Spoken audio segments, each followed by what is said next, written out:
S P چاہتا ہے میرا بیٹا ایس پی بنے، اور فوج کا افسر کہتا ہے میرا بیٹا میجر اور کرنل بنے،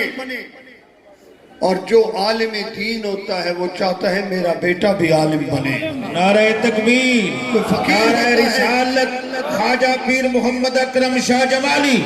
آستان اہلیہ شاہ جمالیہ۔ آپ نے ایسا گلدستہ اپنی اولاد کا سجایا کہ اپنے تمام شہزادوں کو دین مبین سے مزین کیا، علم دے کر ان کو ایسے راستہ معین کر کے دے دیا کہ چلیے میں اس دنیا سے رحلت کر جاؤں لیکن یہ آستانہ کبھی بند نہیں ہوگا۔ اللہ والوں کے یہ آستانے مدارس قائم رہیں گے، یہ اللہ والوں کی نشانیاں ہوتی ہیں۔ اور آخری دفعہ جب میری ان سے ملاقات ہوئی یہیں پہ اسی سٹیج پہ، آپ کی طبیعت ناساز تھی، میں بھی گزرا تو میں نے دیکھا کہ پروگرام ہے اور مجھے دعوت نہیں ہے، دعوت ہو یا نہ ہو اپنے آستانوں پہ بنا دعوت بھی جانے کا مزہ اپنا ہوتا ہے۔ میں یہاں پہنچ گیا تو حضرت صاحب کو اطلاع ہوئی، بڑے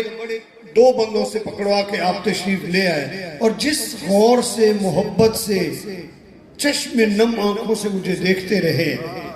اسی دن مجھے ایک کلک سی ہوئی کہ اللہ خیر کرے، یہ کوئی آخری ملاقات تو نہیں ہو رہی۔ اور وہی ہوا کہ ہمارے جانے سے کچھ عرصہ بعد پتہ چلا کہ حضرت صاحب اس دنیا سے رخصت ہو گئے ہیں، اور آپ اللہ پاک کی بقا میں تشریف لے گئے ہیں۔ یہ اللہ والوں کی نشانیاں ہوتی ہیں، اور مجھے فرماتے تھے آج آپ نے مجھے جیت لیا۔ کیوں؟ کہ آج آپ بن بتائے میرے پاس تشریف لے آئے، اپنا سمجھ کے آئے۔ میں نے کہا جو اپنے ہوتے ہیں ان کو اپنا ہی سمجھنا ہوتا ہے۔ اللہ تعالیٰ ان کو غریق رحمت فرمائے۔ اور حضرت کے پاس عہدہ تھا، ہماری جماعت اہل سنت کے مرکزی نائب امیر تھے، اور پھر اس کے بعد حالات ایسے رہے کہ یہ عہدہ ناظم اعلیٰ کا جب میرے پاس آیا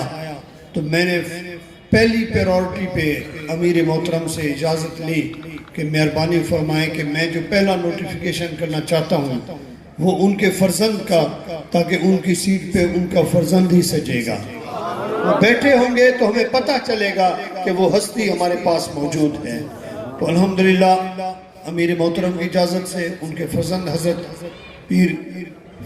خواجہ فیض محمد شاہ جمالی صاحب دامت برکاتہم العالیہ